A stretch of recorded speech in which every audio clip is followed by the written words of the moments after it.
médecins. On parle des déserts médicaux ce matin, sujet sur lequel vous êtes particulièrement mobilisés. C'est un problème qui est loin de s'arranger. Le bilan de l'assurance maladie rendu public hier confirme que les inégalités d'accès aux médecins généralistes se sont accrues, et cela malgré les aides qui sont versées aux médecins pour les inciter à s'installer dans ces déserts médicaux.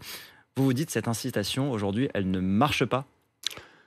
En tout cas, un rapport de plus, c'est celui de la sécurité sociale, l'assurance maladie, qui nous dit que malgré des aides financières très importantes, on était à 32 millions d'euros en 2020, bien les résultats ne sont pas au rendez-vous. Ça veut dire quoi concrètement? Ça veut dire qu'il y a des régions, des départements, des territoires où il y a beaucoup de médecins, et puis d'autres où c'est la désertification.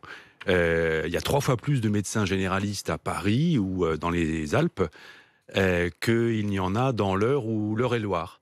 Et si on regarde du côté des spécialistes, le constat est pire encore. Vous savez, il faut 6 mois dans mon département, la Mayenne, pour avoir un rendez-vous chez l'ophtalmo. À Paris, vous avez un rendez-vous en 2 heures. J'ai fait moi-même le test. Aujourd'hui, ce qui existe, c'est une aide à l'installation qui peut aller jusqu'à 50 000 € pour un médecin qui accepterait de s'installer dans certaines zones. Elle a été versée depuis 2016 à environ 400 médecins par an. C'est pas du tout suffisant. Ah mais c'est loin, bien loin d'être suffisant. Non seulement ça coûte cher, mais surtout ça n'a pas produit les résultats qu'on attendait. Et c'est une inégalité très forte. D'abord, c'est une source d'inquiétude chez les Français. Vous savez, il y a 8 millions de Français aujourd'hui qui sont directement concernés. Ça veut dire qu'ils vivent avec des vraies difficultés d'accès à un médecin, généraliste d'abord, spécialiste ensuite.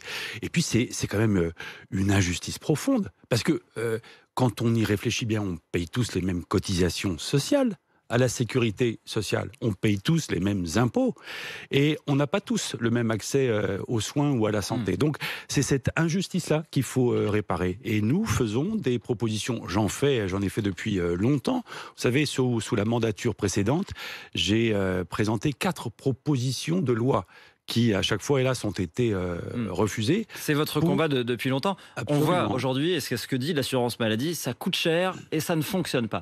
La politique d'incitation, la carotte ne fonctionne pas, ça veut dire qu'il faut sortir le bâton. Vous, c'est ça que vous dites déjà depuis longtemps. Il faut forcer les médecins à s'installer. Il s'agit de poser des règles pour l'installation des médecins. Parce qu'on voit bien aujourd'hui que cette liberté d'installation sans aucune contrepartie, finalement, ça fonctionne pas parce que, comme je le disais, c'est des concentrations dans certaines zones et c'est la désertification dans beaucoup d'autres. Donc, il va falloir qu'on corrige tout cela. Et corriger cela, c'est passer par la régulation de l'installation. Ça veut dire faire pour les médecins, avec les médecins, ce qui a été fait pour les pharmaciens. Regardez, aujourd'hui en France, on n'a pas de problème pour trouver une pharmacie. Pourquoi? Parce qu'il y a des critères extrêmement stricts pour ouvrir une officine de pharmacien. Bien, moi, je propose que, évidemment, de façon comparable, mais pas tout à fait identique, bien sûr, on puisse avoir aussi des règles pour l'installation des médecins, de telle sorte... Ça veut dire qu'on pourrait s'installer dans par exemple, on pourrait s'installer dans les zones où il y a beaucoup de médecins, on ne pourrait s'y installer que s'il y a un départ à la retraite, par exemple, c'est ça l'idée? C'est exactement ça, c'est ce qu'on appelle le conventionnement sélectif. C'est-à-dire que dans les zones, dans les villes, où il y a déjà suffisamment de médecins, eh bien, on n'autorise plus l'installation d'un nouveau médecin, sauf pour remplacer quelqu'un qui partirait en retraite.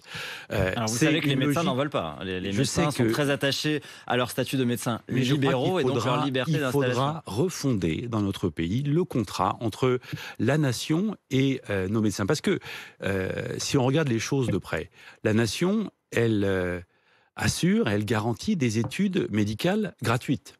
Ce sont des études publiques.